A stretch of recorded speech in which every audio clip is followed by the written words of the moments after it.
एक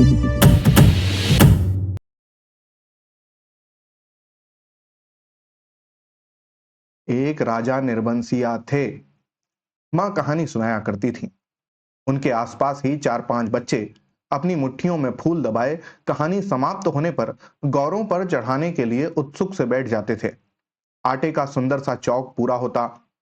उसी चौक पर मिट्टी की 6 गौरें रखी जाती, जिनमें से ऊपर वाली के बिंदिया और सिंदूर लगता। बाकी पांचों नीचे दबी पूजा ग्रहण करती रहती।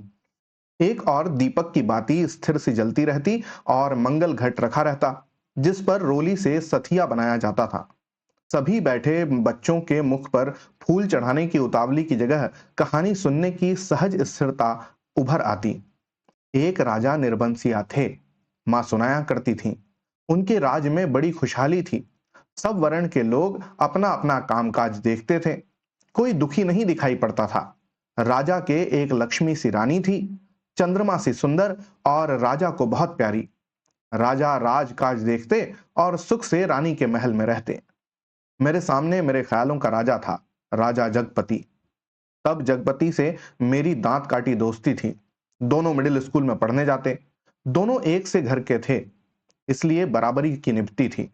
मैं मैट्रिक पास करके एक स्कूल में नौकर हो गया और जगपति कस्बे के ही एक वकील के यहाँ मुहर्रिर। जिस साल जगपति मुहर्रिर हुआ, उसी वर्ष पास के गांव में उसकी शादी हुई, पर ऐसी हुई कि लोगों ने तमाशा बना देना चाहा। लड़की वालों का कुछ विश्वास था कि शादी के बाद लड़की की विदा नहीं होगी, ब्याह हो जाएगा और 7वीं भांवर तब पड़ेगी जब पहली विदा की सायत होगी और तभी लड़की अपनी ससुराल जाएगी। जगपति की पत्नी थोड़ी बहुत पढ़ी लिखी थी, पर घर की लीक को कौन मैटे। बारात बिना बहू के वापस आ गई और लड़के वालों ने तय कर लिया कि अब जगपति की शादी कहीं और कर दी जाएगी, चाहे कानी लूली से हो, पर वह लड़की अब घर में नहीं आएगी। लेकिन साल खत्म होते होते सब ठीक ठाक हो गया। लड़की वालों ने माफी मांग ली और जगपति की पत्नी अपनी ससुराल आ गई। जगपति को जैसे सब कुछ मिल गया और सास ने बहू की बलाइयां लेकर घर की सब चाबियां सौंप दी। गृहस्थी का ढंग बार समझा दिया। जगपति की मां ने न जाने कब से यह आस लगा रखी थी। उन्होंने आराम की सांस ली। पूजा पाठ में समय कटने लगा। दोपहरियां दूसरे घरों के आंगन में बीतने लगीं, पर सांस का रोग था उन्हें। सो एक दिन उन्होंने अपनी अंतिम घड़ियां गिनते हुए चंदा को पास बुलाकर समझाया था, बेटा, जगपति बड़े लाड़ प्यार का पला है। जब से तुम्हारे ससुर नहीं रहे, तब से इसके छोटे छोटे हट को पूरा करती रही हूं। अब तुम ध्यान रखना। फिर रुक कर उन्होंने कहा था, जगपति किसी लायक हुआ है तो रिश्तेदारों की आंखों में करकने लगा है। तुम्हारे बाप ने ब्याह के वक्त नादानी की, जो तुम्हें विदा नहीं किया। मेरे दुश्मन देवर जेठों को मौका मिल गया। तुमार खड़ा कर दिया कि अब विदा करवाना नाक कटवाना है। जगपति का ब्याह क्या हुआ, उन लोगों की छाती पर सांप लौट गया। सोचा घर की इज्जत रखने की आड़ लेकर रंग में भंग कर दें। अब बेटा, इस घर की लाज तुम्हारी लाज है। आज को तुम्हारे ससुर होते तो भला। कहते कहते मां की आंखों में आंसू आ गए और वे जगपति की देखभाल उसे सौंपकर सदा के लिए मौन हो गई थी। एक अरमान उनके साथ ही चला गया कि जगपति को संतान हो। 4 बरस इंतजार करने के बाद भी वे गोद में न खिला पाई और चंदा ने मन में सब्र कर लिया था, यही सोचकर कि कुल देवता का अंश तो उसे जीवन भर पूजने को मिल गया था। घर में चारों तरफ जैसे उदारता बिखरी रहती, अपनापा बरसता रहता। उसे लगता जैसे घर की अंधेरी एकांत कोठरियों में वह शांत शीतलता है जो उसे भरमा लेती है। घर की सब कुंडियों की खनक उसके कानों में बस गई थी। हर दरवाजे की चरमराहट पहचान गई थी। एक रोज राजा आखेट को गए। मां सुनाती थी, राजा आखेट को जाते थे तो 7वें रोज जरूर महल में लौट आते थे, पर उस दफा जब गए तो 7वां दिन निकल गया, पर राजा नहीं लौटे। रानी को बड़ी चिंता हुई। रानी एक मंत्री को साथ लेकर खोज में निकली और इसी बीच जगपति को रिश्तेदारी की एक शादी में जाना पड़ा। उसके दूर रिश्ते के भाई दयाराम की शादी थी। कह गया था कि 10वें दिन जरूर वापस आ जाएगा, पर छठे दिन ही खबर मिली कि बारात घर लौटने पर दयाराम के घर डाका पड़ गया। किसी मुखबिर ने सारी खबरें पहुंचा दी थी कि लड़की वालों ने दयाराम का घर सोने चांदी से पाट दिया है। आखिर पुश्तैनी जमींदारी की इकलौती लड़की थी। घर आए मेहमान लगभग विदा हो चुके थे। दूसरे रोज जगपति भी चलने वाला था, पर उसी रात डाका पड़ गया। जवान आदमी, भला खून मानता है। डाके वालों ने जब बंदूकें चलाई तो सबकी घिग्गी बन गई, पर जगपति और दयाराम ने छाती ठोक कर लाठियां उठा ली। घर में कोहराम मच गया। फिर सन्नाटा छा गया। डाके वाले बराबर गोलियां दाग रहे थे। बाहर का दरवाजा टूट चुका था, पर जगपति ने हिम्मत बढ़ाते हुए हांक लगाई, यह हवाई बंदूकें इन तेल पिलाई लाठियों का मुकाबला नहीं कर पाएगी जवानों। पर दरवाजे तड़-तड़ टूटते रहे और अंत में एक गोली जगपति की जांघ को पार करती निकल गई और दूसरी उसकी जांघ के ऊपर कूल्हे में समाकर रह गई। चंदा रोती कलपती और मनोतियां मानती जब वहां पहुंची तो जगपति अस्पताल में था। दयाराम के थोड़ी चोट आई थी। उसे अस्पताल से छुट्टी मिल गई थी। जगपति की देखभाल के लिए वहीं अस्पताल में मरीजों के रिश्तेदारों के लिए जो कोठरियां बनी थी, उन्हीं में चंदा को रुकना पड़ा। कस्बे के अस्पताल से दयाराम का गांव 4 कोस पड़ता था। दूसरे तीसरे वहां से आदमी आते जाते रहते। जिस सामान की जरूरत होती पहुंचा जाते। पर धीरे धीरे उन लोगों ने भी खबर लेना छोड़ दिया। एक दिन में ठीक होने वाला घाव तो था नहीं। जांघ की हड्डी चटक गई थी और कूल्हे में ऑपरेशन से 6 इंच गहरा घाव था। कस्बे का अस्पताल था। कंपाउंडर ही मरीजों की देखभाल रखते। बड़ा डॉक्टर तो नाम के लिए था, या कस्बे के बड़े आदमियों के लिए। छोटे लोगों के लिए तो कंपाउंडर साहब ही ईश्वर के अवतार थे। मरीजों की देखभाल करने वाले रिश्तेदारों की खाने पीने की मुश्किलों से लेकर मरीज की नब्ज तक संभालते थे। छोटी सी इमारत में अस्पताल आबाद था। रोगियों को सिर्फ 6-7 खाटें थी। मरीजों के कमरे से लगा दवा बनाने का कमरा था। उसी में एक आराम कुर्सी थी और एक नीची सी मेज थी। उसी कुर्सी पर बड़ा डॉक्टर आकर कभी कभार बैठता था, नहीं तो बचन सिंह कंपाउंडर ही जमे रहते। अस्पताल में या तो फौजदारी के शहीद आते या गिर गिरा के हाथ पैर तोड़ लेने वाले एक आध लोग। छठे छमा से कोई औरत दिख गई तो दिख गई, जैसे उन्हें कभी रोग घेरता ही नहीं था। कभी कोई बीमार पड़ती तो घरवाले हाल बता के 8-10 रोज की दवा एक साथ ले जाते और फिर उसके जीने मरने की खबर तक न मिलती। उस दिन बचन सिंह जगपति के घाव की पट्टी बदलने आया। उसके आने में और पट्टी खोलने में कुछ ऐसी लापरवाही थी, जैसे गलत बंधी पगड़ी को ठीक से बांधने के लिए खोल रहा हो। चंदा उसकी कुर्सी के पास ही सांस रोके खड़ी थी। वह और रोगियों से बात करता जाता था। इधर मिनट भर को देखता, फिर जैसे अभ्यस्त से उसके हाथ अपना काम करने लगते। पट्टी एक जगह खून से चिपक गई थी। जगपति बुरी तरह कराह उठा। चंदा के मुंह से चीख निकल गई। बचन सिंह ने सतर्क होकर देखा तो चंदा मुख में धोती का पल्ला खोसे अपनी भयातुर आवाज दबाने की चेष्टा कर रही थी। जगपति एक बारगी मछली सा तड़प कर रह गया। बचन सिंह की उंगलियां थोड़ी सी थरथराई कि उसकी बाह पर टप से चंदा का आंसू छू पड़ा। बचन सिंह सिहर सा गया और उसके हाथों की अभ्यस्त निठुराई को जैसे किसी मानवीय कोमलता ने धीरे से छू दिया।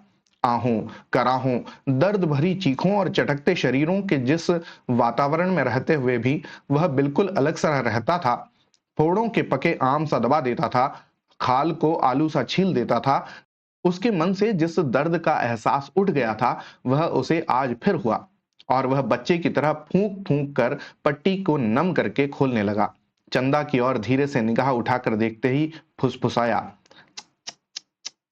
रोगी की हिम्मत टूट जाती है इसे। पर जैसे यह कहते कहते उसका मन खुद अपनी बात से उचट गया।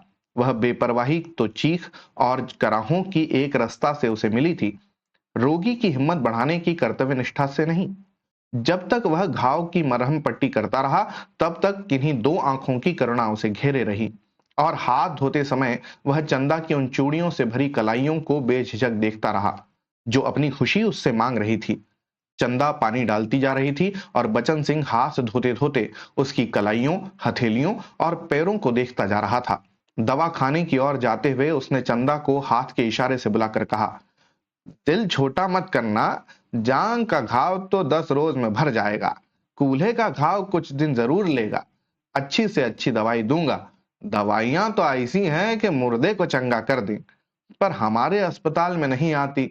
फिर भी तो किसी दूसरे अस्पताल से नहीं आ सकती क्या वो दवाई?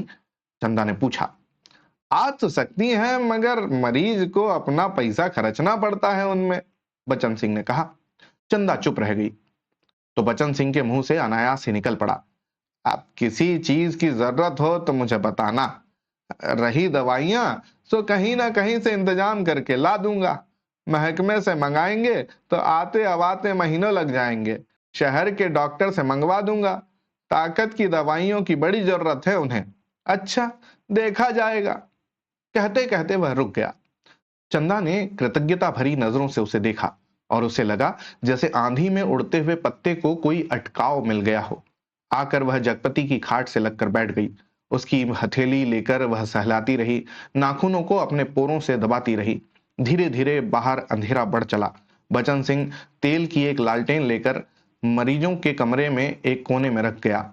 चंदा ने जगपति की कलाई दबाते दबाते धीरे से कहा, कंपाउंडर साहब कह रहे थे। और इतना कहकर वह जगपति का ध्यान आकृष्ट करने के लिए चुप हो गई। क्या कह रहे थे? जगपति ने अनमने स्वर में बोला, कुछ ताकत की दवाइयां तुम्हारे लिए जरूरी हैं, मैं जानता हूं। पर देखो चंदा, चादर के बराबर ही पैर फैलाए जा सकते हैं। हमारी औकात उन दवाइयों की नहीं है। औकात आदमी की देखी जाती है कि पैसे की? तुम तो देखा जाएगा। कंपाउंडर साहब इंतजाम कर देंगे, उनसे कहूंगी मैं। नहीं चंदा, उधार खाते से मेरा इलाज नहीं होगा, चाहे 1 के 4 दिन लग जाएं। इसमें तो तुम नहीं जानती, कर्ज कोड़ का रोग होता है। एक बार लगने से तन तो गलता ही है, मन भी रोगी हो जाता है। लेकिन कहते कहते वह रुक गई। जगपति अपनी बात की टेक रखने के लिए दूसरी ओर मुंह घुमाकर लेटा रहा। और तीसरे रोज जगपति के सिरहाने कई ताकत की दवाइयां रखी थीं और चंदा की ठहरने वाली कोठरी में उसके लेटने के लिए एक खाट भी पहुंच गई थी। चंदा जब आई तो जगपति के चेहरे पर मानसिक पीड़ा की असंख्य रेखाएं उभरी थीं, जैसे वह अपनी बीमारी से लड़ने के अलावा स्वयं अपनी आत्मा से भी लड़ रहा हो, चंदा की नादानी और स्नेह से भी उलझ रहा हो, और सबसे ऊपर सहायता करने वाले की दया से जूझ रहा हो। चंदा ने देखा तो यह वह सब सहन न कर पाई। उसके जी में आया कि कह दे, क्या आज तक तुमने कभी किसी से उधार पैसे नहीं लिए? पर वह तो खुद तुमने लिए थे और तुम्हें मेरे सामने स्वीकार नहीं करना पड़ा था, इसीलिए लेते झिझक नहीं लगी। पर आज मेरे सामने उसे स्वीकार करते तुम्हारा झूठा पौरुष तिलमिला कर जाग पड़ा है। पर जगपति के मुख पर बिखरी हुई पीड़ा ने जिस आदर्श की गहराई थी, वह चंदा के मन में चोर की तरह घुस गई और बड़ी स्वाभाविकता से उसने माथे पर हाथ फेरते हुए कहा, ये दवाइयां किसी की मेहरबानी नहीं है, मैंने हाथ का कड़ा बेचने को दे दिया था, उसी में आई हैं। अरे तुम मुझसे पूछा तक नहीं, और जगपति ने कहा, और जैसे खुद मन की कमजोरी को दबा गया। कड़ा बेचने से तो अच्छा था कि बचन सिंह की दया ही ओढ़ ली जाती। और उसे हल्का सा पछतावा भी था कि नाहक वह रौ में बड़ी बड़ी बातें कह जाता है, ज्ञानियों की तरह सीख दे देता है। और जब चंदा अंधेरा होते उठकर अपनी कोठरी में सोने के लिए जाने को हुई तो कहते कहते यह बात दबा गई कि बचन सिंह ने उसके लिए एक खाट का इंतजाम भी कर दिया है। कमरे से निकली तो सीधे कोठरी में गई और हाथ का कड़ा लेकर सीधे दवा खाने की ओर चली गई, जहां बचन सिंह अकेला डॉक्टर की कुर्सी पर आराम से टांगे फैलाए लैंप की पीली रोशनी में लेटा था। जगपति का व्यवहार चंदा के मन को लग गया था, और यह भी कि वह क्यों बचन सिंह का एहसान अभी से लाद ले। पति के लिए जेवर की कितनी औकात है। वह बेधड़क सी दवाखाने में घुस गई। दिन की पहचान के कारण उसे कमरे में मेज कुर्सी और दवाओं की अलमारी की स्थिति का अनुमान था। वैसे कमरा अंधेरा ही पड़ा था, क्योंकि लैंप की रोशनी केवल अपने वृत्त में अधिक प्रकाशवान होकर कोनों के अंधेरे को और भी घनीभूत कर रही थी। बचन सिंह ने चंदा को घुसते ही पहचान लिया। वह उठकर खड़ा हो गया। चंदा ने भीतर कदम रख तो दिया, पर सहसा सहम गई, जैसे वह किसी अंधेरे कुएं में अपने आप कूद पड़ी हो। ऐसा कुआं जो निरंतर पतला होता गया है और जिसमें पानी की गहराई पाताल की परतों तक चली गई हो, जिसमें पड़कर वह नीचे धंसती चली जा रही हो। नीचे अंधेरा, एकांत, घुटन, पाप। बचन सिंह अवाक ताकता रह गया और चंदा ऐसे वापस लौट पड़ी जैसे किसी काले पिशाच के पंजों से मुक्ति मिली हो। बचन सिंह के सामने क्षण भर में सारी परिस्थिति कौंध गई और उसने वहीं से बहुत संयत आवाज में जुबान को दबाते हुए जैसे वायु में स्पष्ट ध्वनित कर दिया, चंदा। वह आवाज इतनी बेआवाज थी और निरर्थक होते हुए भी इतनी सार्थक थी कि उस खामोशी में अर्थ भर गया। चंदा रुक गई। बचन सिंह उसके पास जाकर रुक गया। सामने का घना पेड़ स्तब्ध खड़ा था। उसकी काली परछाई की परिधि जैसे एक बार फैलकर उन्हें अपने वृत्त में समेट लेती और दूसरे ही क्षण मुक्त कर देती। दवाखाने का लैंप सहसा भबक कर रुक गया और मरीजों के कमरे से एक कराह की आवाज दूर मैदान के छोर तक जाकर डूब गई। चंदा ने वैसे ही नीचे ताकते हुए अपने को संयत करते हुए कहा, यह कड़ा तुम्हें देने आई थी, अब तो वापस क्यों चली जा रही थी? चंदा चुप। और दो क्षण रुककर उसने अपने हाथ का सोने का कड़ा धीरे से उसकी ओर बढ़ा दिया, जैसे देने का साहस न होते हुए भी वह काम आवश्यक था। बचन सिंह ने उसकी सारी काया को एक बार देखते हुए अपनी आंखें उसके सिर पर जमा दी। उसके ऊपर पड़े कपड़े के पार नरम चिकनाई से लंबे लंबे भरे बाल थे, जिनकी भाप सी महक फैलती जा रही थी। वह धीरे धीरे से बोला, लाओ। चंदा ने कड़ा उसकी ओर बढ़ा दिया। कड़ा हाथ में लेकर वह बोला, सुनो। चंदा ने प्रश्न भरी नजरें उसकी ओर उठा दी। उनमें झांकते हुए अपने हाथ से उसकी कलाई पकड़ते हुए उसने वह कड़ा उसकी कलाई में पहना दिया। चंदा चुपचाप कोठरी की ओर चल दी और बचन सिंह दवाखाने की ओर। कालिक बुरी तरह बढ़ गई थी और सामने खड़े पेड़ की काली परछाई गहरी पड़ गई थी। दोनों लौट गए थे, पर जैसे उस कालिक में कुछ रह गया था, छूट गया था। दवाखाने का लैंप जो जलते जलते एक बार भभका था, उसमें तेल न रह जाने के कारण बत्ती की लौ बीच से फट गई थी। उसके ऊपर धुएं की लकीरें बल खाती सांप की तरह अंधेरे में विलीन हो जाती थी। सुबह जब चंदा जगपति के पास पहुंची और बिस्तर ठीक करने लगी तो जगपति को लगा कि चंदा बहुत उदास थी। क्षण क्षण में चंदा के मुख पर अनगिनत भाव आ जा रहे थे, जिनमें असमंजस था, पीड़ा थी और निरीहता थी। कोई अदृश्य पाप कर चुकने के बाद हृदय की गहराई से किए गए पश्चाताप जैसी धूमिल चमक। रानी मंत्री के साथ जब निराश होकर लौटी तो देखा राजा महल में उपस्थित थे। उनकी खुशी का ठिकाना न रहा। मां सुनाया करती थी, पर राजा को रानी का इस तरह मंत्री के साथ जाना अच्छा नहीं लगा। रानी ने राजा को समझाया कि वह तो केवल राजा के प्रति अटूट प्रेम के कारण अपने को रोक न पा सकी। राजा रानी एक दूसरे को बहुत चाहते थे। दोनों के दिलों में एक बात शूल सी गड़ती रहती कि उनके कोई संतान न थी। राजवंश का दीपक बुझने को जा रहा था। संतान के अभाव में उनका लोक परलोक बिगड़ा जा रहा था और कुल की मर्यादा नष्ट होने की आशंका बढ़ती जा रही थी। दूसरे दिन बचन सिंह ने मरीजों की मरहम पट्टी करते वक्त बताया था कि उसका तबादला मैनपुरी के सदर अस्पताल में हो गया है और वह परसों यहां से चला जाएगा। जगपति ने सुना तो उसे भला ही लगा। आए दिन रोग घेरे रहते हैं। बचन सिंह उसके शहर के अस्पताल में पहुंचा जा रहा है तो कुछ मदद मिलती ही रहेगी।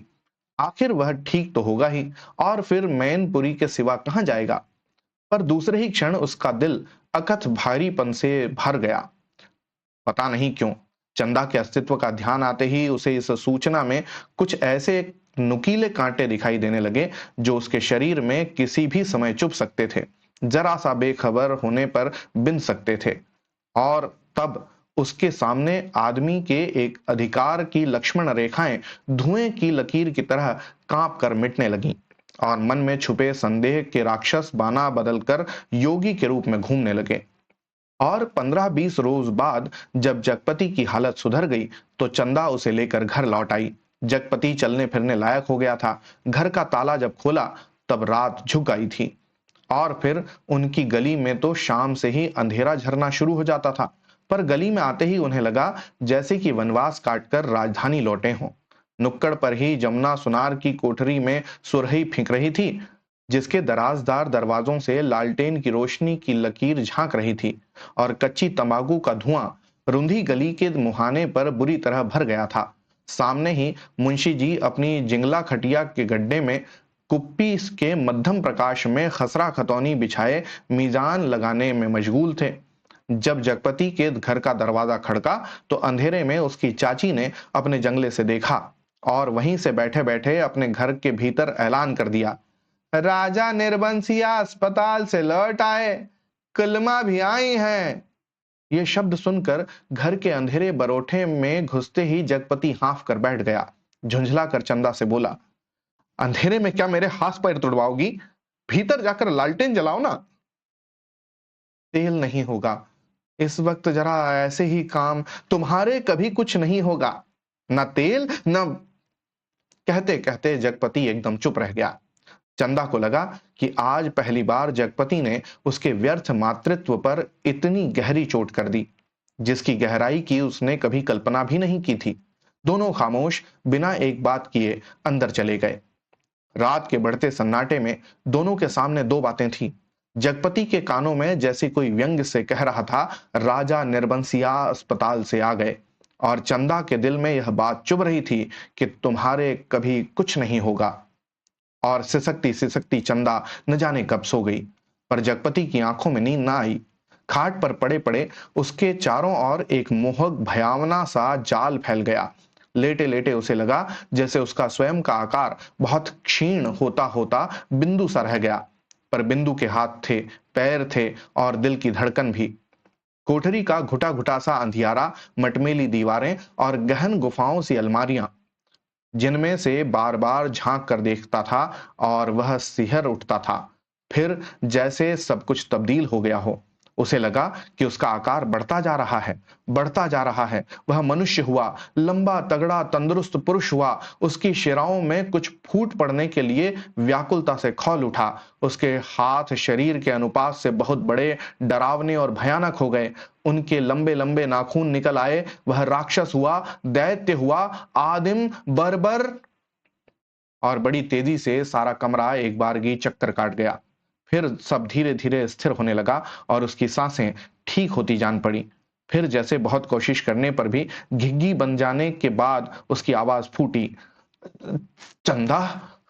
चंदा की नर्म सांसों की हल्की सरसराहट कमरे में जान डालने लगी। जगपति अपनी पार्टी का सहारा लेकर झुका। कांपते पैर उसने जमीन पर रखे और चंदा की खाट के पाए से सिर टिकाकर बैठ गया। उसे लगा जैसे चंदा की इन सांसों की आवाज में जीवन का संगीत गूंज रहा है। वह उठा और चंदा के मुख पर झुक गया। उस अंधेरे में आंखें गड़ाए गड़ाए जैसे बहुत देर बाद स्वयं चंदा के मुख पर आभा फूटकर अपने आप बिखरने लगी।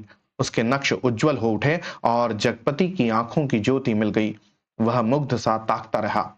चंदा के बिखरे बाल, जिनमें हाल के जन्मे बच्चे के गबुआरे बालों की सी महक, दूध की कचाइंध, शरीर के रस की सी मिठास और स्नेह सी चिकनाहट, और वह माथा जिस पर बालों के पास तमाम छोटे छोटे नर्म नर्म से रोएं रेशम से, और उस पर कभी लगाई गई सिंदूर की बिंदी का हल्का मिटा हुआ सा आभास, नन्हे नन्हे निर्द्वंद सोए पलक और उनकी मासूम सी कांटों की तरह बिरोनियों, और सांस में घुलकर आती हुई आत्मा की निष्कपट आवाज की लय, फूल की पंखुड़ी से पतले पतले होठ, उन पर पड़ी अछूती रेखाएं जिनमें सिर्फ दूध सी महक। उसकी आंखों के सामने ममता सी छा गई, केवल ममता। और उसके मुख से अस्फुट शब्द निकल गया, बच्ची। डरते डरते उसके बालों की एक लट को बड़े जतन से उसने हथेली पर रखा और उंगली से उस पर जैसे लकीरें खींचने लगा।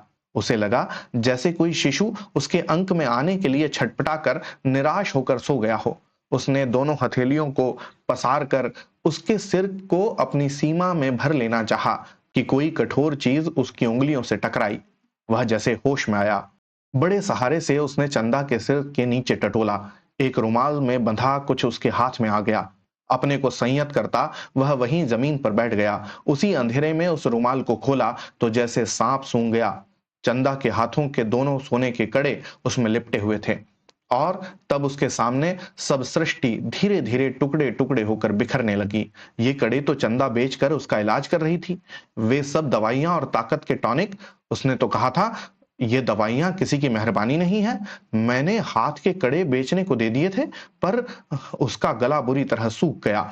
जबान जैसे तालू से चिपक कर रह गई। उसने चाहा कि चंदा को झकझोर कर उठाए, पर शरीर की शक्ति बह सी गई थी, रक्त पानी हो गया था। थोड़ा संयत हुआ, उसने वे कड़े उसी रुमाल में लपेटकर उसकी खाट के कोने पर रख दिए और बड़ी मुश्किल से अपनी खाट की पाटी पकड़कर लुढ़क गया। चंदा झूठ बोली, पर क्यों?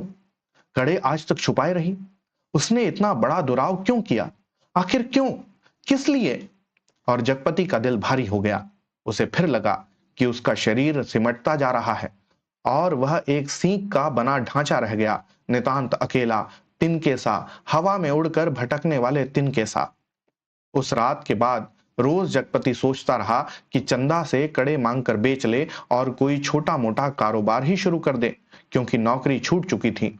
इतने दिन की गैर हाजिरी के बाद वकील साहब ने दूसरा मुहर्रिर रख लिया था। वह रोज यही सोचता, पर जब चंदा सामने आती तो न जाने कैसी असहाय सी उसकी अवस्था हो जाती। उसे लगता जैसे कड़े मांगकर वह चंदा के पत्नीत्व का पद भी छीन लेगा। मातृत्व तो भगवान ने छीन ही लिया।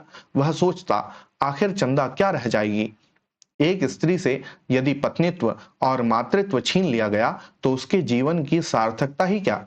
चंदा के साथ वह यह अन्याय कैसे करे? उससे दूसरी आंख की रोशनी कैसे मांग ले? फिर तो वह नितांत अंधी हो जाएगी और वह इन कड़ों को मांगने के पीछे जिस इतिहास की आत्मा नंगी हो जाएगी, कैसे वह उस लज्जा को स्वयं ही उघाड़ कर ढांपेगा? और वह इन्हीं ख्यालों में डूबा सुबह से शाम तक इधर उधर काम की टोह में घूमता रहता।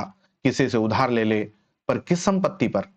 क्या है उसके पास जिसके आधार पर कोई उसे कुछ देगा? और मोहल्ले के लोग जो एक एक पाई पर जान देते हैं, कोई चीज खरीदते वक्त भाव में एक पैसा कम मिलने पर मीलों पैदल जाकर एक पैसा बचाते हैं, एक एक पैसे की मसाले की पुड़िया बंधवा कर 11 मर्तबा पैसों का हिसाब जोड़कर एक आध पैसा उधार कर मिन्नतें करते सौदा घर लाते हैं। गली में कोई खोमचे वाला फंस गया तो 2 पैसे की चीज को लड़ झगड़ कर 4 दाने ज्यादा पाने की नीयत से 2 जगह बंधवाते हैं। भाव के जरा से फर्क पर घंटों बहस करते हैं। शाम को सड़ी गली तरकारियों को किफायत के कारण लाते हैं। ऐसे लोगों से किस मुंह से मांगकर वह उनकी गरीबी के एहसास पर ठोकर लगाए? पर उस दिन शाम को जब वह घर पहुंचा तो बरोठे में ही एक साइकिल खड़ी नजर आई। दिमाग पर बहुत जोर डालने के बाद भी वह आगंतुक की कल्पना न कर पाया। भीतर वाले दरवाजे पर जब पहुंचा तो सहसा हंसी की आवाज सुनकर ठिठक गया। उस हंसी में एक अजीब सा उन्माद था। और उसके बाद चंदा का स्वर, अब आते ही होंगे, बैठिए ना 2 मिनट और अपनी आंख से देख लीजिए और उन्हें समझाते जाइए कि अभी तंदुरुस्ती इस लायक नहीं जो दिन दिन भर घूमना बर्दाश्त कर सके। हाँ भाई, कमजोरी इतनी जल्दी नहीं मिट सकती। ख्याल नहीं करेंगे तो नुकसान उठाएंगे। कोई पुरुष स्वर था यह। जगपति असमंजस में पड़ गया। वह एकदम भीतर घुस जाए, इसमें क्या हर्ज है? पर जब उसने पैर उठाए तो वे बाहर जा रहे थे। बाहर बरोठे में साइकिल को पकड़ते ही उसे सूझ आई। वहीं से जैसे अनजान बनता बड़े प्रयत्न से आवाज को खोलता चिल्लाया, अरे चंदा, यह साइकिल किसकी है? कौन मेहरबान? चंदा उसकी आवाज सुनकर कमरे से बाहर निकलकर जैसे खुशखबरी सुना रही थी। अरे अपने कंपाउंडर साहब आए हैं, खोजते खोजते घर का पता पाए हैं, तुम्हारे इंतजार में बैठे हैं। "अ, कौन? बचन सिंह? अच्छा अच्छा, वही तो मैं कहूं, भला कौन?" कहता जगपति पास पहुंचा और बातों में इस तरह उलझ गया जैसे सारी परिस्थिति उसने स्वीकार कर ली हो। बचन सिंह जब फिर आने की बात कहकर चला गया तो चंदा ने बहुत अपनेपन से जगपति के सामने बात शुरू की। जाने कैसे कैसे आदमी होते हैं। क्यों? क्या हुआ? कैसे होते हैं आदमी? जगपति ने पूछा। इतनी छोटी जान पहचान में तुम मर्दों के घर में न रहते घुसकर बैठ सकते हो? तुम तो उल्टे पैरों लौट आओगे। चंदा कहकर जगपति के मुंह पर कुछ इच्छित प्रतिक्रिया देख सकने के लिए गहरी निगाहों से ताकने लगी। जगपति ने चंदा की ओर ऐसे देखा जैसे यह बात भी कहने की या पूछने की है। फिर बोला, बचन सिंह अपनी तरह का आदमी है, अपनी तरह का अकेला होगा। पर कहते कहते चंदा रुक गई। आड़े वक्त काम आने वाला आदमी है, लेकिन उससे फायदा उठा सकना जितना आसान है उतना मेरा मतलब है कि जिससे कुछ लिया जाएगा उसे दिया भी जाएगा। जगपति ने आंखें दीवार पर गड़ाते हुए कहा, और चंदा उठकर चली गई। उस दिन के बाद बचन सिंह लगभग रोज ही आने जाने लगा। जगपति उसके साथ इधर उधर घूमता भी रहता। बचन सिंह के साथ वह जब तक रहता, अजीब सी घुटन उसके दिल को बांध लेती और तभी जीवन की तमाम विषमताएं भी उसकी निगाहों के सामने उभरने लगती। आखिर वह स्वयं एक आदमी है। बेकार यह माना कि उसके सामने पेट पालने की कोई इतनी विकराल समस्या नहीं। वह भूखों नहीं मर रहा है, जाड़े में कांप नहीं रहा है, पर उसके दो हाथ पैर हैं, शरीर का पिंजरा है जो कुछ मांगता है, कुछ। और वह सोचता, यह कुछ क्या है? सुख? शायद हां, शायद नहीं। वह तो दुख में भी जी सकने का आदी है, अभावों में जीवित रह सकने वाला आश्चर्यजनक कीड़ा है। तो फिर वासना? शायद हां, शायद नहीं। चंदा का शरीर लेकर उसने उस क्षणिकता को भी देखा है। तो फिर धन?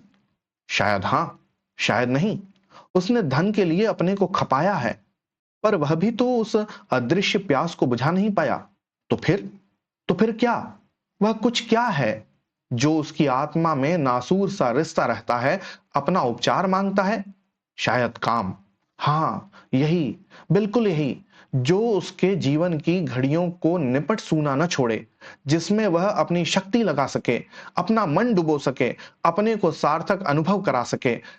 चाहे उसमें सुख हो या दुख, आरक्षा हो या सुरक्षा, शोषण हो या पोषण, उसे सिर्फ काम चाहिए। करने के लिए कुछ चाहिए। यही तो उसकी प्रकृत आवश्यकता है, पहली और आखिरी मांग है। क्योंकि वह उस घर में नहीं पैदा हुआ जहां सिर्फ जबान हिलाकर शासन करने वाले होते हैं। वह उस घर में भी पैदा नहीं हुआ जहां सिर्फ मांग कर जीने वाले होते हैं। वह उस घर का है जो सिर्फ काम करना जानता है। काम ही उसकी आस है, सिर्फ वह काम चाहता है, काम।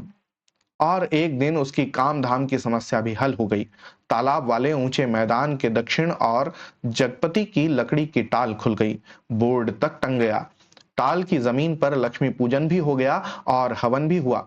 लकड़ी की कोई कमी नहीं थी। गांव से आने वाली गाड़ियों को इस कारोबार में पैरे हुए आदमियों की मदद से मोल तोल करवा के वहां गिरवा दिया गया। गांठें एक और रखी गईं। चैलों का चट्टा करीने से लग गया और गुद्दे चीरने के लिए डाल दिए गए। दो तीन गाड़ियों का सौदा करके टाल चालू कर दी गई। भविष्य में स्वयं पेड़ खरीदकर कटाने का तय किया गया। बड़ी बड़ी स्कीमें बनी कि किस तरह जलाने की लकड़ी से बढ़ाते बढ़ाते एक दिन इमारती लकड़ी की कोठी बनेगी, चीरने की नई मशीन लगेगी। कारोबार बढ़ जाने पर बचन सिंह भी नौकरी छोड़कर उसी में लग जाएगा और उसने महसूस किया कि वह काम में लग गया है। अब चौबीसों घंटे उसके सामने काम है, उसके समय का उपयोग है। दिन भर में वह एक घंटे के लिए किसी का मित्र हो सकता है, कुछ देर के लिए वह पति हो सकता है, पर बाकी समय, दिन और रात के बाकी घंटे, उन घंटों के अभाव को सिर्फ उसका अपना काम ही भर सकता है। और अब वह कामदार था। वह कामदार तो था, लेकिन जब टाल की उस ऊंची जमीन पर पड़े छप्पर के नीचे तख्त पर गल्ला रखकर बैठता, सामने लगे लकड़ियों के ढेर, कटे हुए पेड़ के तने, जड़ों को लुढ़का हुआ देखता, तो एक निरीहता बरबस उसके दिल को बांधने लगती। उसे लगता एक व्यर्थ पिशाच का शरीर टुकड़े टुकड़े करके उसके सामने डाल दिया गया है। फिर इन पर कुल्हाड़ी चलेगी और इनके रेशे रेशे अलग हो जाएंगे और तब इनकी ठठरियों को सुखाकर किसी पैसे वाले के हाथ पर तौल कर बेच दिया जाएगा। और तब उसकी निगाहें सामने खड़े ताड़ पर अटक जाती, जिसके बड़े बड़े पत्तों पर सुर्ख गर्दन वाले गिद्ध पर फड़फड़ाकर देर तक खामोश बैठे रहते। ताड़ का काला गड़रेदार तना और उसके सामने ठहरी हुई वायु में निस्सहाय कांपती भारहीन नीम की पत्तियां चकराती झड़ती रहती। धूल भरी धरती पर लकड़ी की गाड़ियों के पहियों की पड़ी हुई लीक धुंधली सी चमक उठती और बगल वाले मूंगफली के पेच की एक रस खरखराती आवाज कानों में भरने लगती। बगल वाली कच्ची पगडंडी से कोई गुजरकर टीले के ढलान से तालाब की निचाई में उतर जाता, जिसके गंदले पानी में कूड़ा तैरता रहता और सुअर कीचड़ में मुंह डालकर उस कूड़े को रोंदते रहते। दोपहर सिमटती और शाम की धुंध छाने लगती, तो वह लालटेन जलाकर छप्पर के खंभे की कील में टांग देता और उसके थोड़ी ही देर बाद अस्पताल वाली सड़क से बचन सिंह एक काले धब्बे की तरह आता दिखाई पड़ता। गहरे पड़ते अंधेरे में उसका आकार धीरे धीरे बढ़ता जाता और जगपति के सामने जब वह आकर खड़ा होता तो वह उसे बहुत विशाल सा लगने लगता, जिसके सामने उसे अपना अस्तित्व डूबता महसूस होता। एक आध बिक्री की बातें होती और तब दोनों घर की ओर चल देते। घर पहुंचकर बचन सिंह कुछ देर जरूर रुकता, बैठता, इधर उधर की बातें करता। कभी मौका पड़ जाता तो जगपति और बचन सिंह की थाली भी साथ लग जाती। चंदा सामने बैठकर दोनों को खिलाती। बचन सिंह बोलता जाता, आह, क्या तरकारी बनी है। मसाला ऐसा पड़ा है कि उसकी भी बहार है और तरकारी का स्वाद भी न मरा। होटलों में या तो मसाला ही मसाला रहेगा या सिर्फ तरकारी ही तरकारी। वाह वाह वाह, क्या बात है अंदाज की। और चंदा बीच बीच में टोक कर बोलती जाती, इन्हें तो जब तक दाल में प्याज का भुना घी न मिले तब तक पेट ही नहीं भरता। या फिर कहती, सिरका अगर इन्हें मिल जाए तो समझो सब कुछ मिल गया। पहले मुझे सिरका न जाने कैसा लगता था, पर अब ऐसा जबान पर चढ़ा है कि। या फिर कहती, इन्हें कागज सी पतली रोटी पसंद ही नहीं आती। अब मुझसे कोई पतली रोटी बनाने को कहे तो बनती ही नहीं। आदत पड़ गई है ना, और फिर मन ही नहीं करता।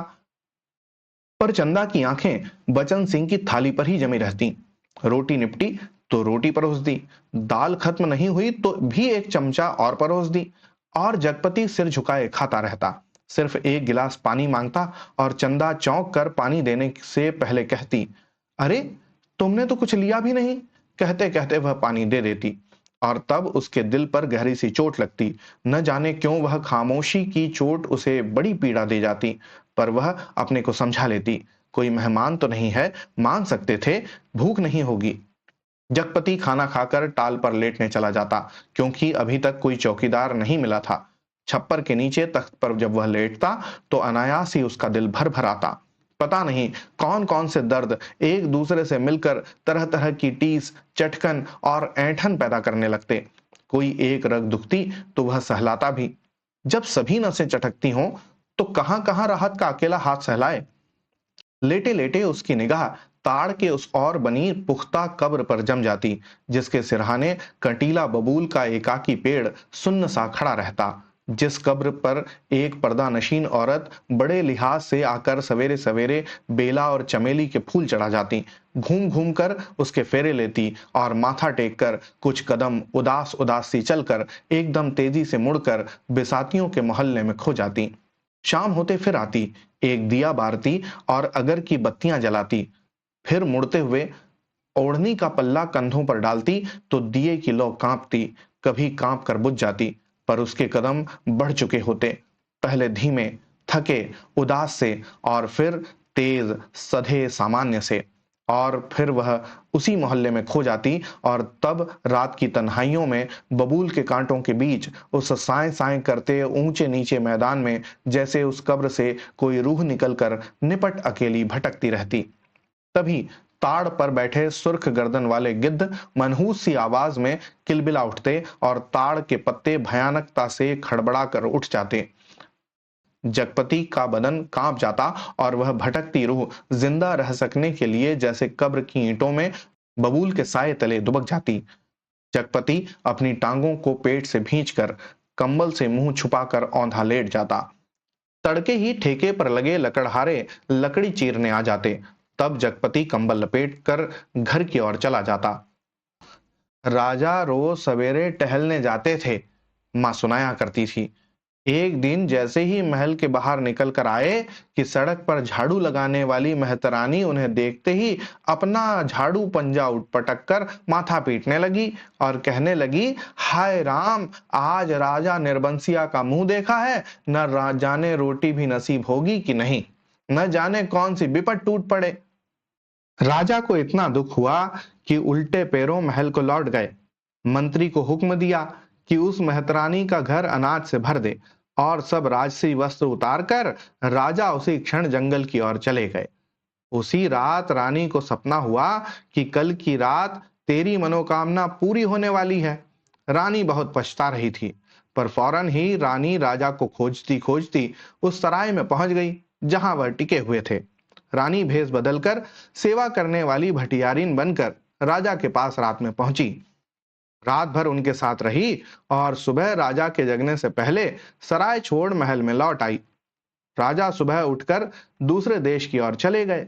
2 ही दिनों में राजा के निकल जाने की खबर राज भर में फैल गई। राजा निकल गए, चारों तरफ यही खबर थी।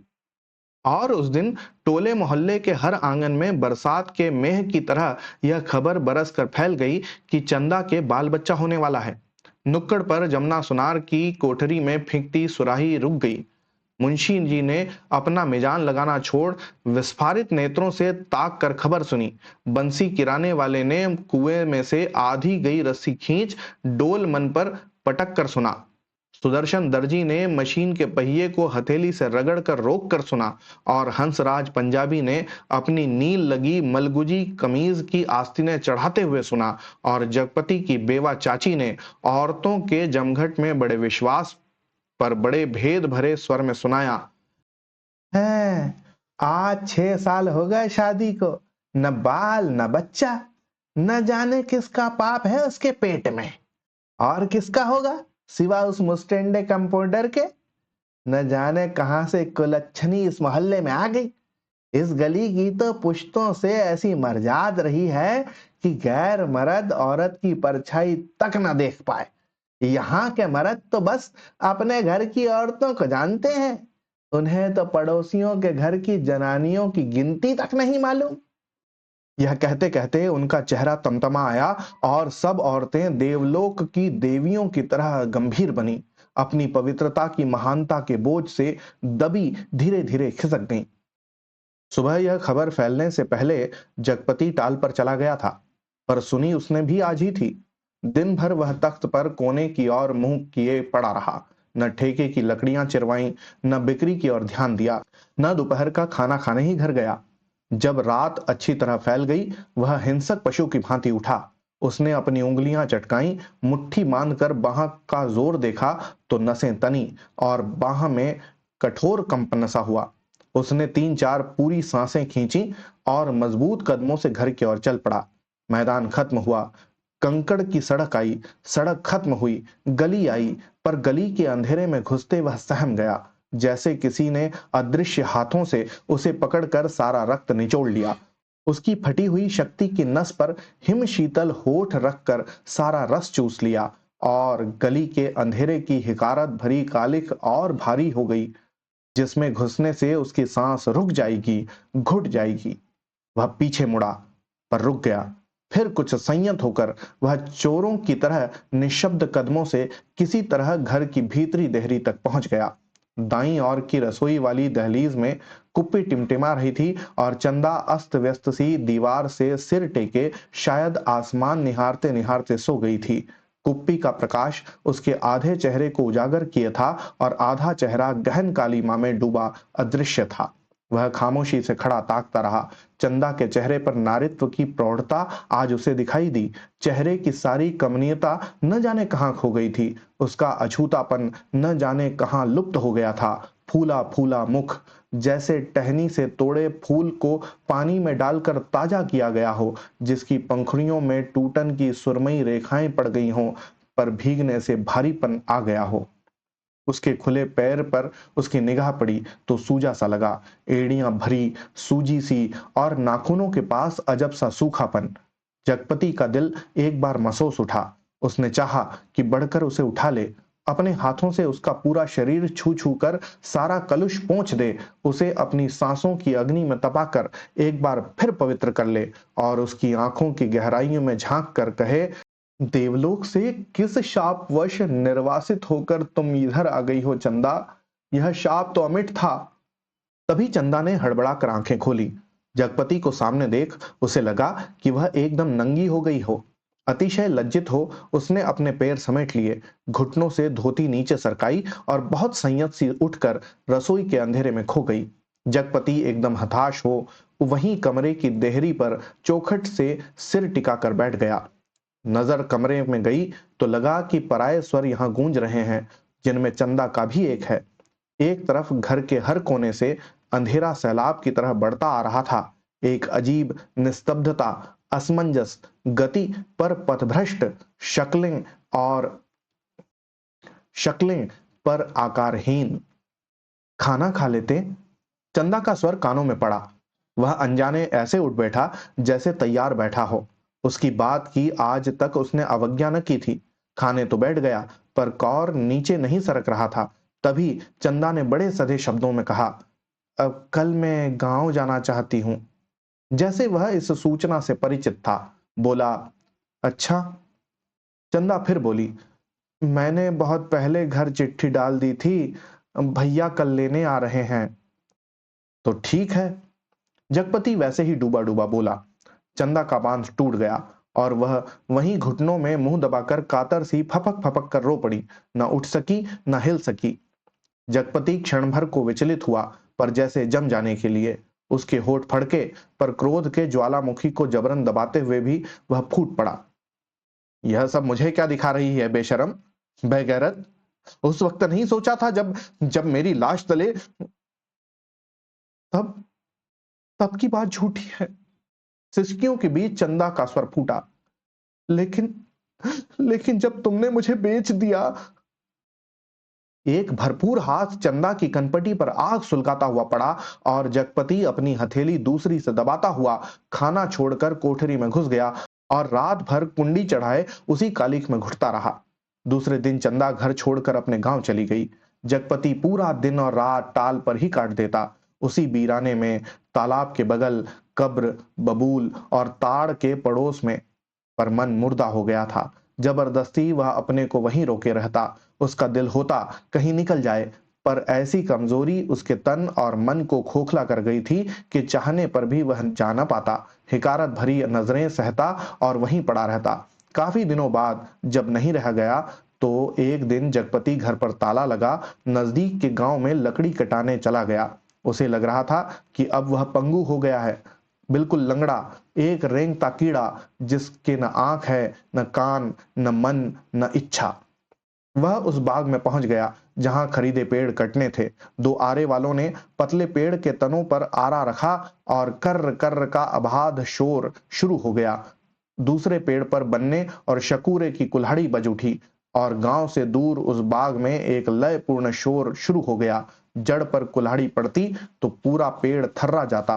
करीब के खेत की मेड़ पर बैठे जगपति का शरीर भी जैसे कांप कांप उठता। चंदा ने कहा था, लेकिन जब तुमने मुझे बेच दिया। क्या वह ठीक कहती थी? क्या बचन सिंह ने टाल के लिए जो रुपए दिए थे, उसका ब्याज इधर चुकता हुआ? क्या सिर्फ वही रुपए आग बन गए जिसकी आंच में उसकी सहनशीलता, विश्वास और आदर्श मोम से पिघल गए? चकूरे! बाग से लगे दड़े पर से किसी ने आवाज लगाई। शकूरे ने कुल्हाड़ी रोककर वहीं से हांक लगाई। अरे कोने के खेत से लीक बनी है, जरा मेड़ मार कर नगाला गाड़ी। जगपति का ध्यान भंग हुआ। उसने मुड़कर दड़े पर आंखें गड़ाई। दो भैंसा गाड़ियां लकड़ी भरने के लिए आ पहुंची थी। शकूरे ने जगपति के पास आकर कहा, एक गाड़ी का भुर्त तो हो गया, बल्कि डेढ़ का। अब इस पतरिया पेड़ को न छांट दें। जगपति ने उस पेड़ की ओर देखा जिसे काटने के लिए शकूरे ने इशारा किया था। पेड़ की शाख हरी पत्तियों से भरी थी। वह बोला, अरे यह तो हरा है, अभी इसे छोड़ दो। हरा होने से क्या, उखड़ तो गया है, न फूल का न फल का। अब कौन इसमें फल फूल आएंगे, 4 दिन में पत्ती झुरा जाएंगी। शकूरे ने पेड़ की ओर देखते हुए उस्तादी अंदाज से कहा, जैसा तुम ठीक समझो। जगपति ने कहा और उठकर मेड़ मेड़ पक्के कुएं पर पानी पीने चला गया। दोपहर ढलते गाड़ियां भरकर तैयार हुईं और शहर की ओर रवाना हो गईं। जगपति को उनके सामने आना पड़ा। गाड़ियां लकड़ी से लदी शहर की ओर चली जा रही थीं और जगपति गर्दन झुकाए कच्ची सड़क की धूल में डूबा भारी कदमों से धीरे धीरे उन्हीं की बजती घंटियों के साथ निर्जीव सा बढ़ता जा रहा था। कई बरस बाद राजा परदेश से बहुत सारा धन कमाकर गाड़ी में लाद कर अपने देश की ओर लौटे, मां सुनाया करती थी। राजा की गाड़ी का पहिया महल से कुछ दूर पतेल की झाड़ी में उलझ गया। हर तरह कोशिश की, पर पहिया न निकला। तब एक पंडित जी ने बताया कि सकट के दिन का जन्मा बालक अगर अपने घर की सुपारी लाकर उसमें छुआ दे तो पहिया निकल जाएगा। वहीं दो बालक खेल रहे थे। उन्होंने यह सुना तो कूद कर पहुंचे और कहने लगे कि हमारी पैदाइश सकट की है। पर सुपारी तब लाएंगे जब तुम आधा धन देने का वादा करो। राजा ने बात मान ली। बालक दौड़े दौड़े घर गए, सुपारी लाकर छुआ दी, फिर घर का रास्ता बताते बताते आगे आगे चले। आखिर गाड़ी महल के सामने उन्होंने रोक ली।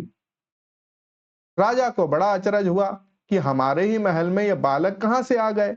भीतर पहुंचे तो रानी खुशी से बेहाल हो गई। पर राजा ने पहले उन बालकों के बारे में पूछा तो रानी ने कहा कि ये दोनों बालक उन्हीं के राजकुमार हैं। राजा को विश्वास नहीं हुआ। रानी बहुत दुखी हुई। गाड़ियां जब ताल पर आकर लगीं तो जगपति तख्त पर हाथ पैर ढीले करके बैठ गया। तो पगडंडी से गुजरते मुंशी जी ने उसके पास आकर बताया, अभी उस दिन वसूली में तुम्हारी ससुराल के नजदीक एक गांव में जाना हुआ तो पता लगा कि 15-20 दिन हुए चंदा के लड़का हुआ है। और फिर जैसे मोहल्ले में सुनी सुनाई बातों पर पर्दा डालते हुए बोले, भगवान के राज में देर है, अंधेर नहीं है जगपति भैया। जगपति ने सुना तो पहले उसने गहरी नजरों से मुंशी जी को ताका, पर वह उनके तीर का निशाना ठीक ठाक नहीं खोज पाया। पर सब कुछ सहन करते हुए बोला, देर और अंधेर दोनों हैं।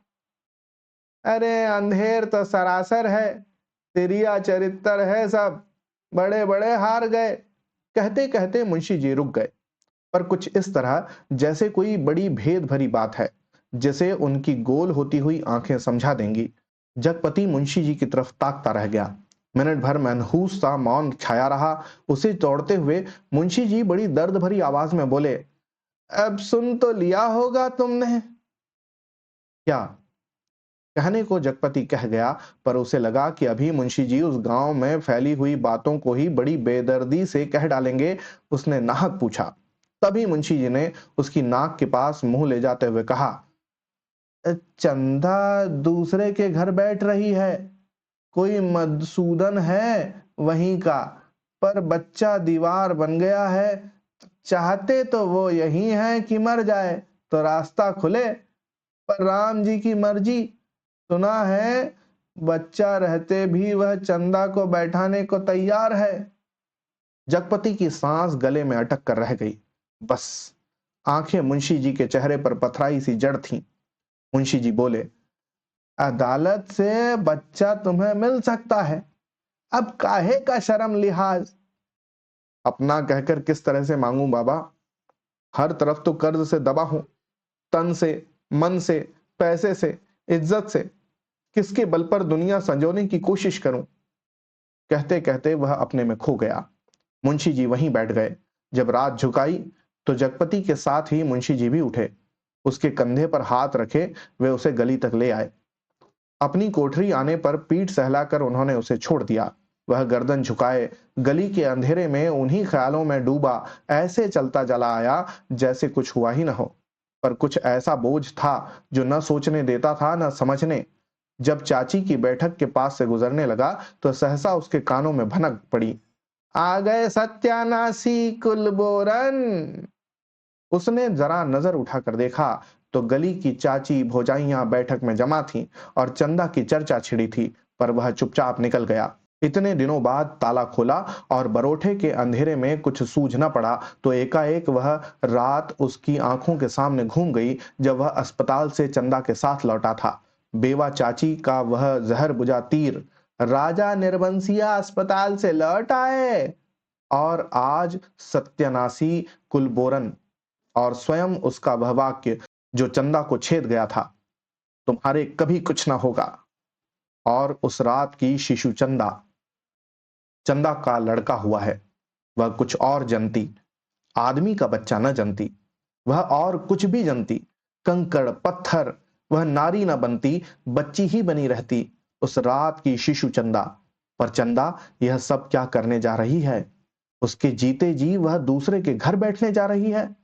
कितने बड़े पाप में धकेल दिया चंदा को, पर उसे भी तो कुछ सोचना चाहिए। आखिर क्या? पर मेरे जीते जी तो यह सब अच्छा नहीं। वह इतनी घृणा बर्दाश्त करके भी जीने को तैयार है या मुझे जलाने को। वह मुझे नीच समझती है, कायर। नहीं तो एक बार खबर तो लेती, बच्चा हुआ तो पता लगता। पर नहीं, वह उसका कौन है? कोई भी नहीं। औलाद ही तो वह स्नेह की धुरी है जो आदमी औरत के पहियों को साध कर तन के दलदल से पार ले जाती है। नहीं तो हर औरत वैश्या है और हर आदमी वासना का कीड़ा। तो क्या चंदा औरत नहीं रही? वह जरूर औरत थी, पर स्वयं मैंने उसे नरक में डाल दिया। वह बच्चा मेरा कोई नहीं, पर चंदा तो मेरी है। एक बार उसे ले आता, फिर यहां रात के मोहक अंधेरे में उसके फूल से अधरों को देखता, निर्द्वंद सोई पलकों को निहारता, सांसों की दूध सी अछूती महक को समेट लेता। आज का अंधेरा, घर में तेल भी नहीं जो दिया जला ले, और फिर किसके लिए कौन जलाए? चंदा के लिए, पर उसे तो बेच दिया था। सिवा चंदा के कौन सी संपत्ति उसके पास थी जिसके आधार पर कोई कर्ज देता? कर्ज न मिलता तो यह सब कैसे चलता? काम, पेड़ कहां से कटते? और तब शकूरे के वे शब्द उसके कानों में गूंज गए, हरा होने से क्या, उखड़ तो गया है। वह स्वयं भी तो एक उखटा हुआ पेड़ है, न फल का न फूल का, सब व्यर्थ ही तो है। जो कुछ सोचा उस पर कभी विश्वास न कर पाया।